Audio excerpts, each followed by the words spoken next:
आइए हनुमंत विराजिए, कथा कौमति अनुसार, प्रेम सहित गादी धरो, पधारिए पवन कुमार। शंभु चरित सुनि सरस सुहावा, भारद्वाज मुनि अति सुख पावा। अह धन्य तब जन्म मुनीसा, तुम्हि प्राण सम प्रिय गौरीसा।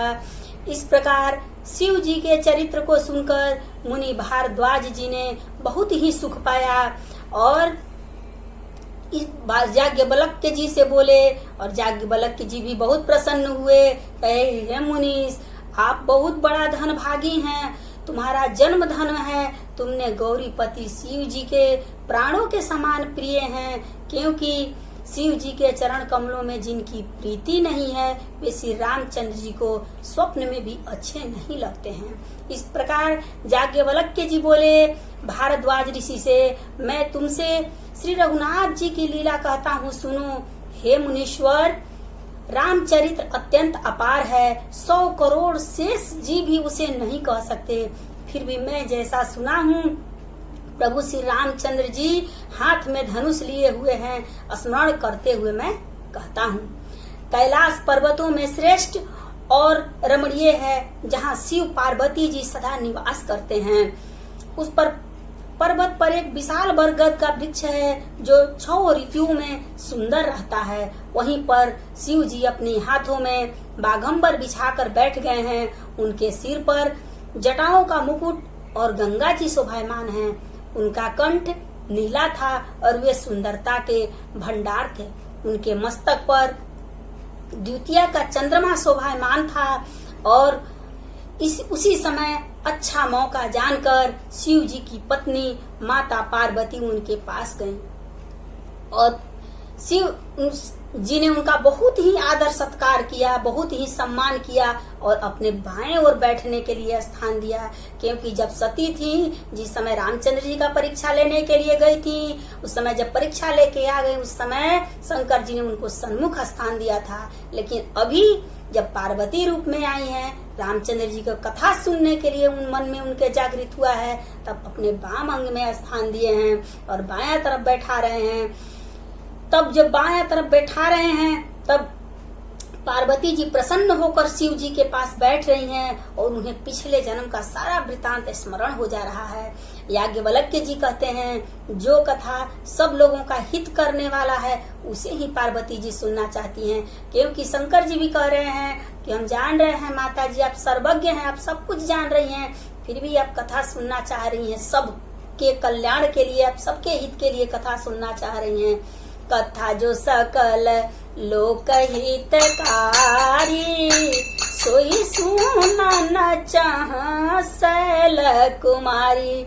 विश्वनाथ मम नाथ पुरारी, त्रिभुवन महिमा विदित तुम्हारी। त्रिभुवन महिमा विदित तुम्हारी, जो मो पर प्रसन्न सुख राशि। जानिय सत्य मोहि निज कर दासी, तो प्रभु हरहूँ मोर अज्ञान।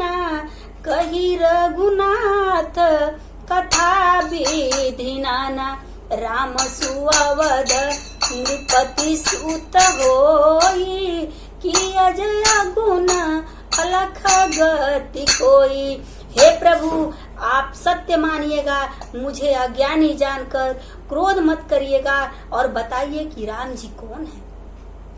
अयोध्या के राजा के पुत्र हैं या अजन्मा निर्गुण राम और कोई हैं। पार्वती मैया कहती हैं कि यद्यपि जो सीता नहीं अधिकारी, दासी मन क्रम भजन तुम्हारी।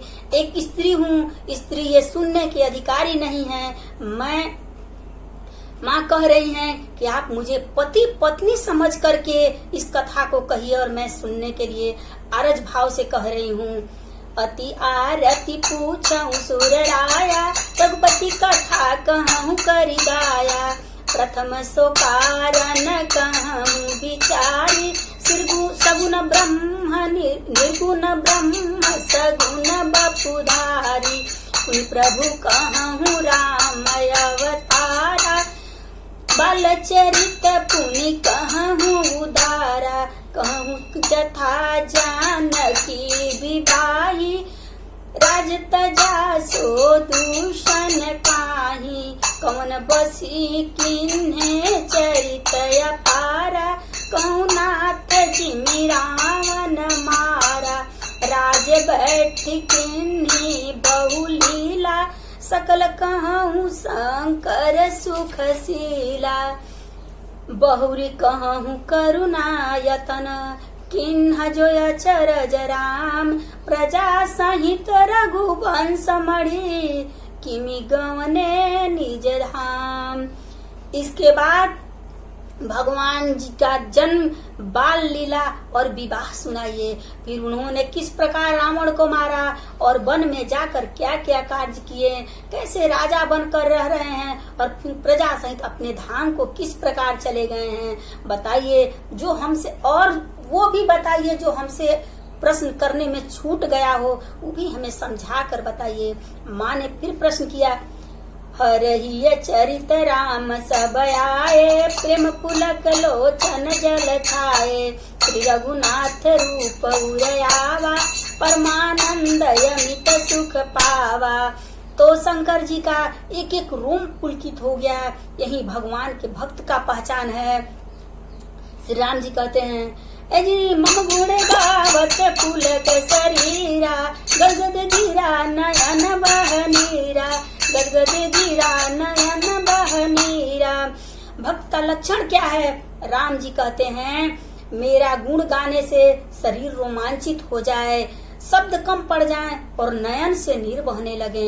यही राम कथा की विशेषता है। शिव जी अपार सुख पाए जब पार्वती जी ने राम कथा को विस्तार से सुनने का प्रश्न किया। मगन ध्यान रस दंड जुग, पुनि मन बाहिर किन, रघुपति चरित महेश तना, हरसित बरनैलिन। भगवान शंकर माँ के प्रश्न सुनने के बाद 2 घड़ी तक दम ध्यान में मग्न हो गए। 2 घड़ी तक ध्यान में डूबे रहे। 2 घड़ी अर्थात 48 मिनट के बाद जब भगवान का ध्यान टूटा तो भगवान ध्यान से अपने उठे।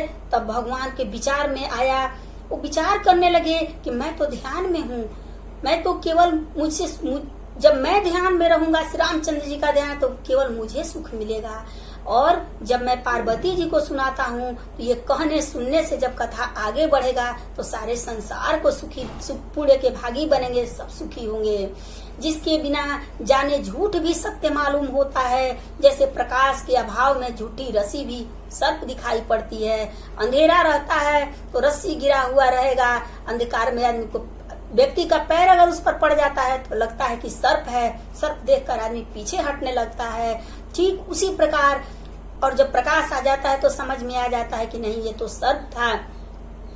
उसी प्रकार जब सर्प को रस्सी दिखाई पड़ने लगता है, तब जैसे ही राम रूपी प्रकाश हृदय में जागृत होगा तब सत्य मालूम होगा कि राम को जानने के बाद कि ये सारा जगत मिथ्या है, बाकी कुछ भी संसार में नहीं है, कि राम ही सत्य हैं। राम जी को वही जान सकता है जिसे वो जनाना चाहेंगे, बाकी आदमी उसको नहीं समझ पाएगा।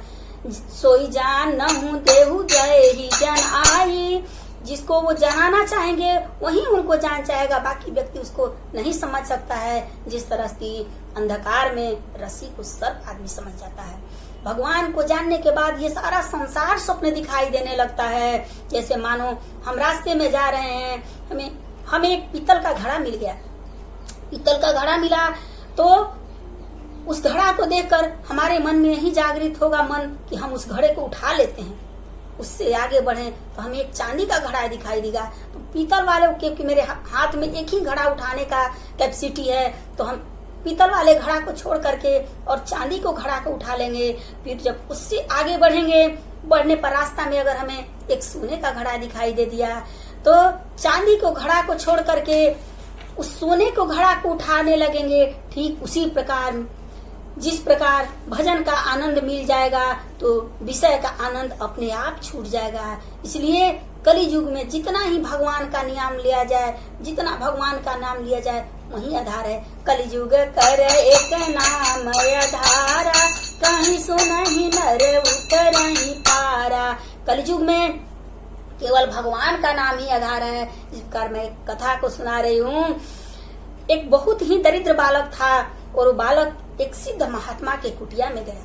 महात्मा के कुटिया में गया और बोला कि बाबा, हम सुने हैं कि आपसे मिलने के बाद आप बहुत ही सिद्ध हैं, आपसे मिलने के बाद दरिद्रता बहुत ही जल्द दूर हो जाती है। तो मैं बहुत गरीब हूँ, मेरे दुख को दूर कीजिए।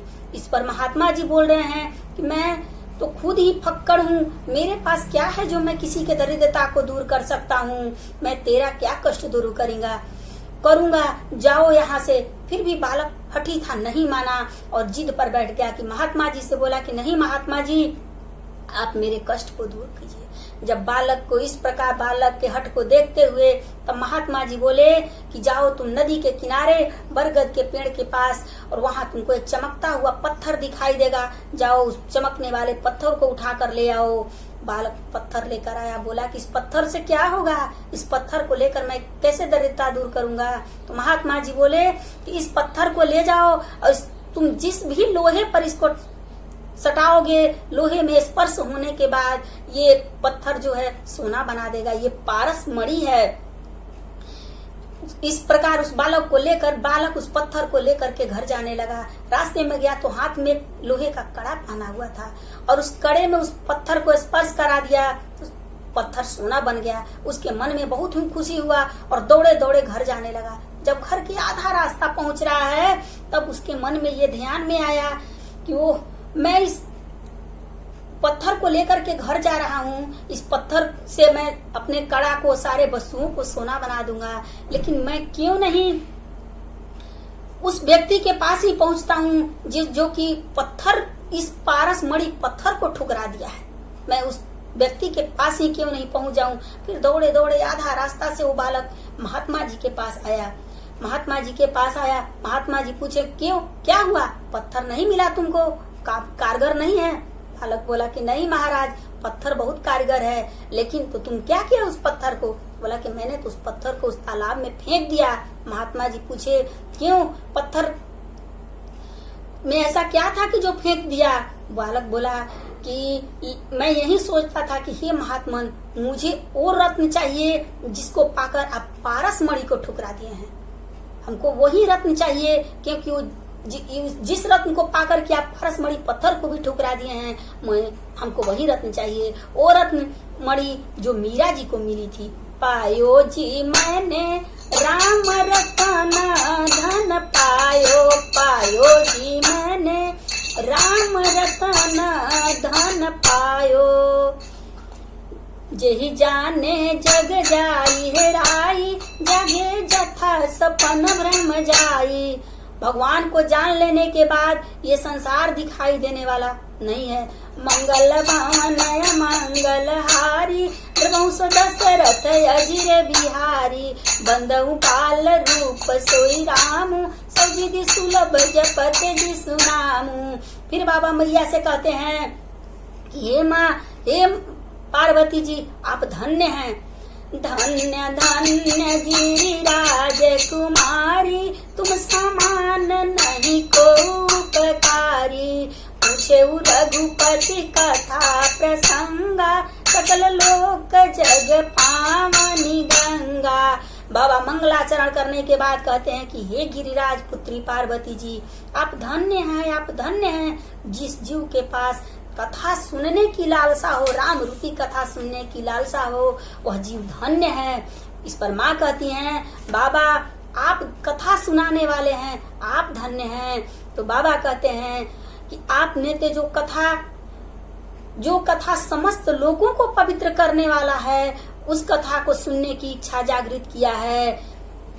उस कथा को जो समस्त लोगों को पवित्र करने वाली है, आज आपने उस कथा को मेरे से पूछा है। कथा को भी गंगा बताया है। एक गंगा तो भगवान के जटा से निकली है, जो गोमुख से निकलकर केवल गंगा सागर में जाकर मिली है। और निकल गंगा सागर में जा मिली है, और उसे कहीं ढूंढिएगा, क्या भभुआ में ढूंढिएगा तो वो गंगा जी आपको मिलेंगी? कभी नहीं मिल सकती हैं। लेकिन ये जो दूसरी गंगा है, जिसे पार्वती जी सुनना चाह रही हैं, जो शिव जी के मुख से निकला हुआ है, उस गंगा को आप जहां भी ढूंढिएगा, केवल गंगा सागर तक ही नहीं, आप भभुआ में भी ढूंढिएगा तो आपको ये कथा रूपी गंगा मिलेगी।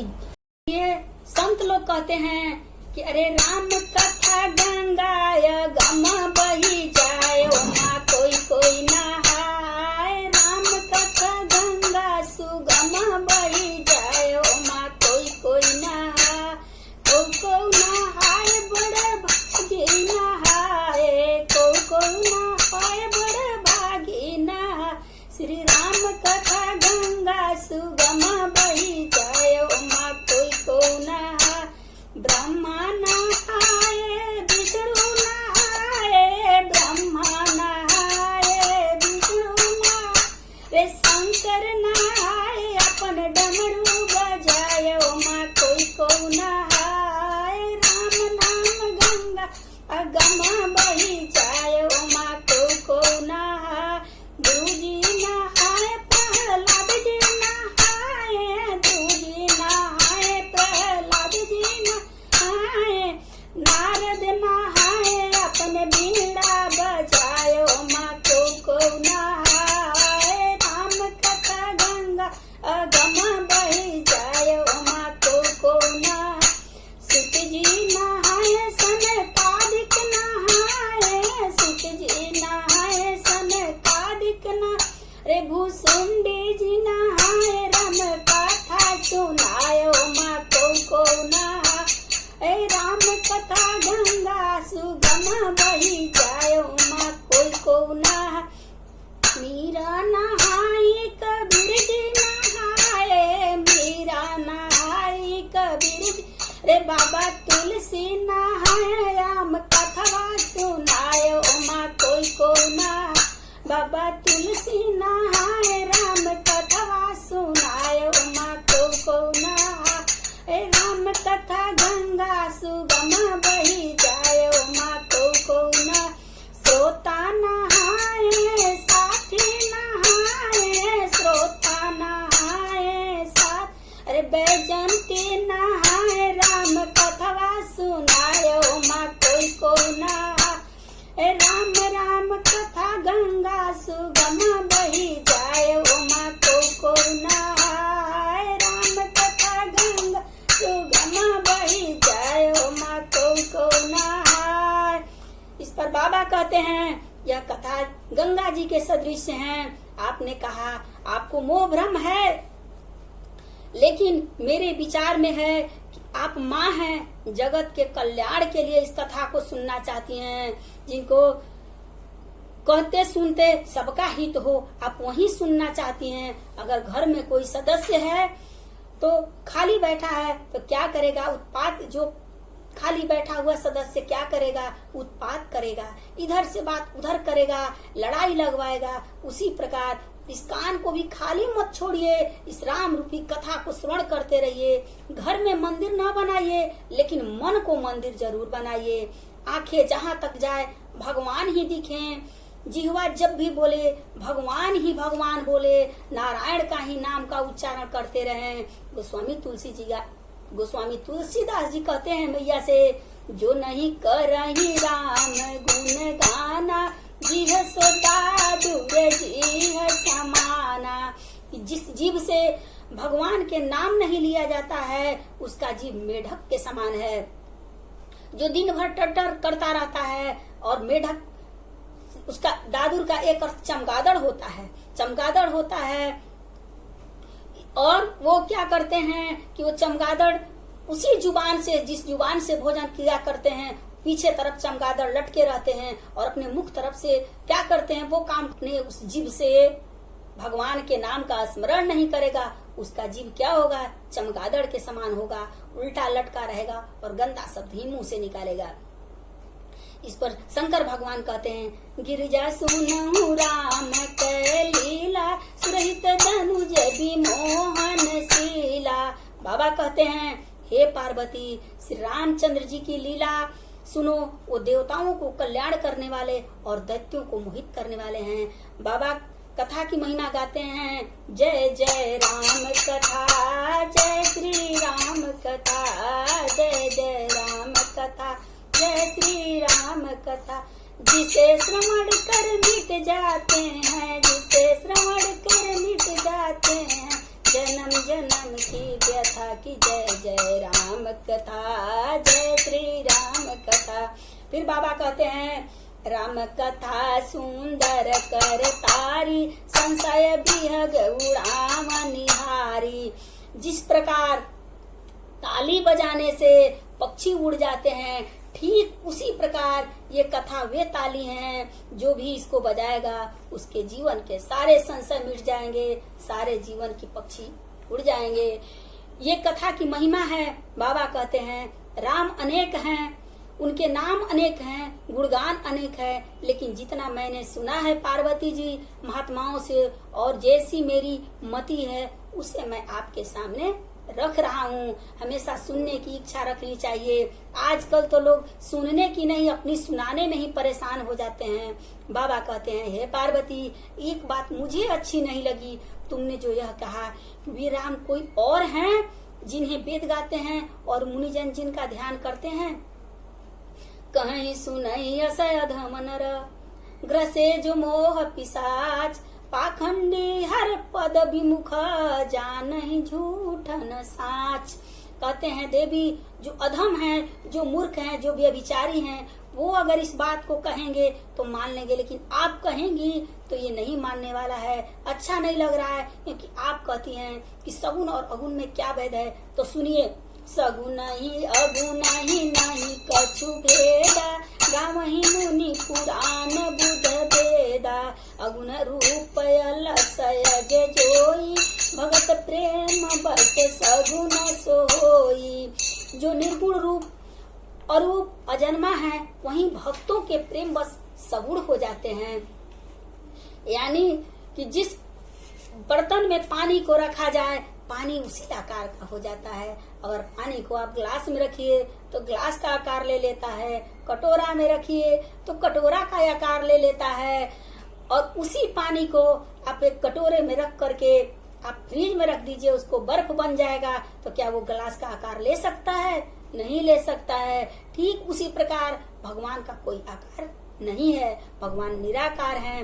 वह साकार रूप निराकार कैसे हो जाता है? भगवान भक्त के मन को रखने के लिए कछुआ, मछली, सूअर, नरसिंह, धनुष बाण लेकर और फिर बंसी लेकर कन्हैया बनकर आ गए हैं। राम जी केवल भक्तों के प्रेम बस सगुण हो जाते हैं और सबको अपना लीला दिखाते हैं। एक रचना है प्रेम करो सब, ज्योति से ज्योति जगाते चलो, प्रेम की गंगा बहाते चलो, ज्योति से ज्योति जगाते चलो, प्रेम की गंगा बहाते चलो। राह में आए जो दिन दुखी, सबको गले से लगाते चलो, ज्योति से ज्योति जलाते चलो, प्रेम की गंगा बहाते चलो। श्री राम जय राम गाते चलो, प्रेम की गंगा बहाते चलो, प्रेम की गंगा बहाते चलो। श्री राम जय जय राम, कौशल्या के प्यारे राम, सबके प्राण आधारे राम, संतों के रखवारे राम, दशरथ राज दुलारे राम, रघुपति राघव राजा राम, पतित पावन सीताराम। इस प्रकार भगवान भक्त के प्रेम बस, भगवान प्रेम भक्त के प्रेम के कारण ही अवतार लिए हैं। इस प्रकार से रामचंद्र भगवान की जय। और फिर मैं अब अगले कथा में भगवान के जन्म की कहानी बताऊंगी कि किस प्रकार भगवान अवतार लिए हैं। उसकी कथा मैं अगले प्रसंग में